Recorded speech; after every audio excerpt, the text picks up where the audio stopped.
жомогун өтөбүз. Анда эмесе мен силерге жомокту айтып берейин. Илгери өткөн заманда бир абышка кемпирдин чыпалактай баласы болгон экен. Ал төбөсү минип алып, күнүгө атасынын койлорун талаага жайып келчикен. Күндөрдүн бир күнүндө дагы койлорун талаага айдап, төбөсү минип алып жөнөп калат. Мына ошол кезде төө катуу силкингенде чыпалактай бала төөнүн үстүнө кулап түшүп, жерге түшүп калат.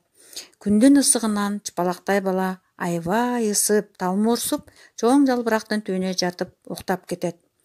Мына ошол кезде төө оттоп жүрүп, чыпалактай баланы жалбырак менен кошо аймап жеп коет. Кечинде үйлөрүнө койлор, төө жалгыз келгенин көрүп, атасы ары чап, бери чап, өзүнүн баласын издеп жөнөйт. Кирелди кечке издеп баласын таппай келип, өтө кайгыга, капага түшөт. Мына ошол кезде чыпалактай бала төөнүн кардында жатып, атаке, мен төөнүн кардындамын, мени сактап калгыла, тезирээк төөнү сойгула деп кыйкырат. Атасы болсо үндү угуп алып, кошуналарын чакырып келип, баласын сактап калыш үчүн төөнү сойдурат. Кардын болсо чоң чийдин түбүнө апарып таштатат. Төөнүн курсагынан баланы ары издешет, бери издешет, бирок таппайт. Кечинде кынжыйып ачка келе жаткан карышкыр чийдин түбүндө жаткан төөнүн кардын таап алат дагы бүт жеп кетет. Мына ошол кардын ичинде чыпалактай бала кошо карышкырдын курсагына кирип кетет. Карышкыр жүрүп отуруп, күндөрдүн бир күнүндө койчулардын кой сарайына туш келет.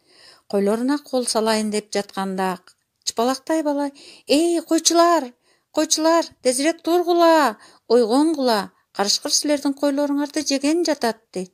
Мына ошондо койчулар карышкырды кууп калышат. Кайсы жакка барбасын чыпалак бала карышкырдын ичине кыйкырып, таптакыр малдарга кол тийгиздирбейт. Мына ошондо карышкыр жини келип, абдан ачуусу келип, кынжыйып ачка болуп арыктайт. Карышкыр жыгылып калат. Мына ошентип койчулар болсо өзүнүн кичинекей досун карышкырдын курсагынан аман эсен сактап калып, ата-энесине алып барышат. Мына ошол күндөн ушул күнгө чейин биздин жомогубузда кичинекей чыпалактай бала жомок катары калып келет. Көрдүңөрбү балдар? Жомок силерге жактыбы? Анда эмесе силер ушул жомокту китептен да окуп, салыштырып, анан берилген тапшырмалардын суроолоруна жооп бергиле. Тарбиялык маанисин өзүңөргө кандай жактарын алдыңар? Эгерде силерге жакса, кандай тарбиялык маанисин алсаңар, ошону кайтарым байланышка чыгып, мугалим эжекелериңерге айтып бергиле. Анда эмесе кийинки сабактан жолукканга чейин сак саламатта калгыла. Ушу менен биздин сабагыбыз аяктады.